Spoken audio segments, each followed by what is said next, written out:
Hello good morning student. आज के class में हम लोग बेसिक इलेक्ट्रॉनिक्स के अंदर एक important topic CRO cathode ray oscilloscope के बारे में हम लोग डिस्कस करेंगे। सबसे पहले देखेंगे कि CRO होता क्या है, क्या वर्क है और उसका जो मेन पार्ट है उसके बारे में हम लोग देखेंगे।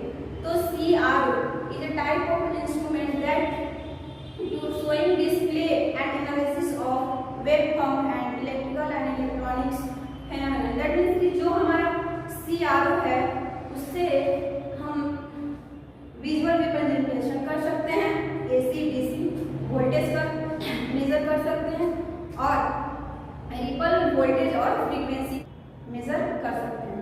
इसका मेन 3 ही काम है। CRO का मेन 3 काम है, मेजरमेंट करना, विजुअल डिस्प्ले करना और एनालिसिस करना।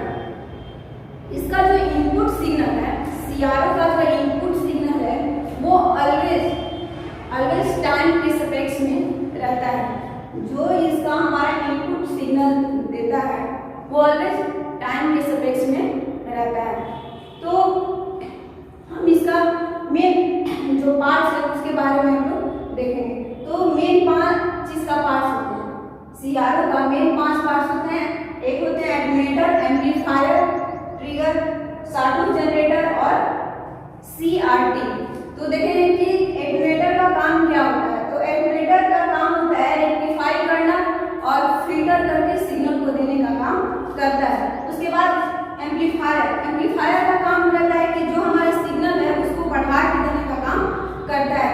एम्पलीफायर जस्ट एटेन्यूएटर का ऑपोजिट होता है। ये क्या करता है कि फिल्टर और रेक्टिफाई करके सिग्नल को देता है और एम्पलीफायर क्या करता है कि वो सिग्नल को बढ़ा करके देने का काम करता है। उसके बाद हम लोग देखेंगे ट्रिगर जो होता है इनपुट सिग्नल और टाइम बेस्ड सिग्नल को, दोनों सिग्नल को सिंक्रोनाइज करके देने का काम करता है। ट्रिगिंग हम लोग 3 तरीके से करते हैं। एक करते हैं एक्सटर्नल ट्रिगिंग और एक करते हैं इंटरनल ट्रिगिंग और एक करते हैं लाइन ट्रिगिंग। लाइन ट्रिगिंग जो है वो हम CRT के थ्रू करते हैं।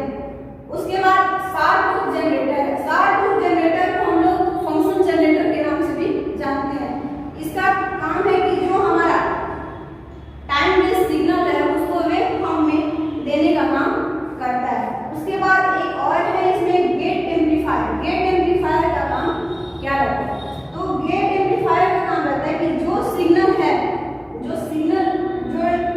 यहाँ से साटूथ जनरेटर से गया, तो गेट एम्पलीफायर का काम रहता है कि जो CRT के डिस्प्ले पे दिखाएगा वो ओनली ट्रेस पीरियड को भेजने का काम करता है।